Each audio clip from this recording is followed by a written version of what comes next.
صلو علی الحبیب صلی اللہ تعالی علی محمد۔ اگر کسی شخص کی کسی وجہ سے نماز جنازہ ادا نہیں ہو سکی اور اس کو دفنا دیا، اب دفنانے کے بعد اس کی نماز جنازہ کس طرح ادا کریں گے؟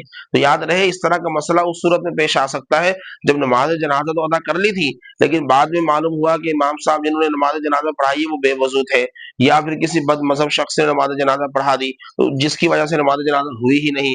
اب لوگوں نے اس کو جو ہے وہ دفنا دیا، دفنانے کے بعد جو ہے وہ اصل مسئلہ معلوم ہوا ہے، تو اب جب تک اس مردے کا بدن سلامت ہے اس وقت تک اس کی نماز جنازہ ادا کی جا سکتی ہے۔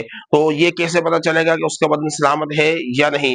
اس کے لیے علماء کرام نے کوئی وقت مقرر نہیں کیا، بلکہ یہ مختلف اوقات کے اعتبار سے، جسم کے مختلف ہونے کی وجہ سے اور موسم کے مختلف ہونے کی وجہ سے تبدیل ہوتا رہتا ہے۔ یعنی گرمی کا اگر موسم ہے تو اس صورت کے اندر جسم جلدی جو ہے وہ گل جائے گا، اور اگر سردی کا موسم ہے تو دیر سے جو ہے وہ گلے گا۔ اسی طرح اگر کوئی شخص موٹا ہے تو اس کا جسم جلدی گل جائے گا، پتلا ہے تو دیر سے گلے گا۔ اسی طرح اگر کوئی زمین جو ہے وہ نمکین پانی والی ہے تو مردے کا جسم جو ہے وہ جلدی گل جائے گا۔ تو لہذا جب غالب گمان یہ ہو کہ اس کا جسم ابھی گلا نہیں ہوگا بلکہ صحیح سلامت ہوگا، تو اس صورت میں اس کی قبر پر بھی نماز جنازہ ادا کی جا سکتی ہے۔ اور نماز جنازہ ادا کرنے کے لیے ضروری نہیں ہے کہ آپ بہت سارے لوگوں کو جمع کریں، بلکہ ایک دو بندے بھی اگر ہوں اور وہ آسانی کے ساتھ قبر کے پاس کھڑے ہو سکتے ہوں تو وہیں پر کھڑے ہو کر اس کی نماز جنازہ ادا کر لی جائے۔